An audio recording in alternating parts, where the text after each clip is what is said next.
bagaimana dengan pergerakan bursa di wilayah Eropa? Kembali kami sampaikan di mana ditutup mix pada perdagangan kemarin, di mana investor juga masih mencerna data dari Euro dan China serta memantau perkembangan dari saham-saham Apple.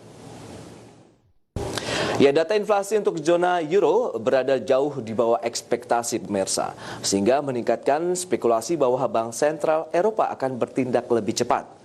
Tingkat pengangguran juga naik lagi menjadi 7,9% untuk bulan Juli. Dan kita lihat indeks Euro Stock 600 melemah 0,35% atau 1,28 poin.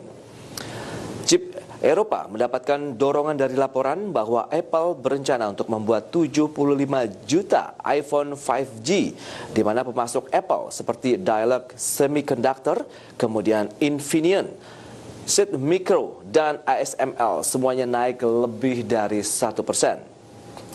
Ya, investor juga mencermati data ekonomi dari wilayah China yang menunjukkan bahwa aktivitas manufaktur di negara ekonomi terbesar kedua dunia tersebut meningkat dan ini tercepat dalam 10 tahun terakhir.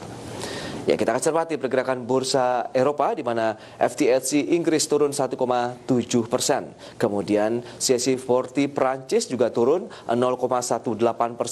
Di Jerman, indeks DAX masih dalam posisi menguat 0,22% menjadi 12.974. Itu dia untuk pergerakan bursa Eropa yang bergerak variatif. Bagaimana dengan wilayah regional Asia?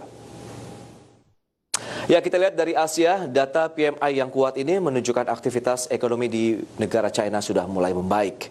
Karena dunia mulai keluar dari lockdown yang diberlakukan selama pandemi COVID-19.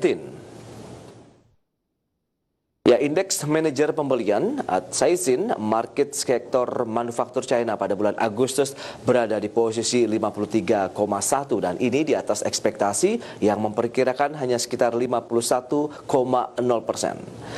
Rilis data ekonomi dari China telah dicermati oleh investor untuk memperoleh indikator pemulihan negara tersebut dari tekanan pandemi virus corona, di mana apabila data PMI di atas 50, maka hal tersebut menandakan adanya ekspansi, sedangkan apabila berada di angka 50, menunjukkan adanya kontraksi.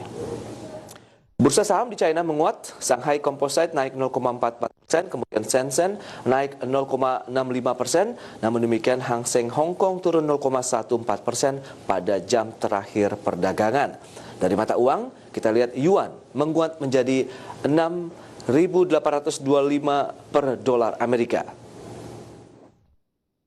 Ya, langsung saja kita cermati untuk pergerakan bursa di wilayah Asia, di mana indeks Nikkei Jepang pagi ini dibuka dalam posisi menguat 0,59%, pemirsa berada di level 23.274,59. Kemudian Kospi Korea Selatan juga pagi ini dibuka menguat 0,44%. Di level 2.539,8, sementara Straits Times pada penutupan kemarin menguat 0,24%. Demikian juga dengan Hang Seng Hong Kong naik 0,03%. Itu dia untuk pergerakan bursa Asia. Kita beralih ke Indonesia. Kemarin rebound yang cukup tinggi ya untuk pergerakan indeks harga saham gabungan yang menguat sekitar 1,38% atau 71 poin ke 5.310. Itu dia kembali ke posisi 5.300 HSG. Kita lihat dari sisi investor asing, nampaknya juga masih mencatatkan net sell sekitar 663 miliar rupiah.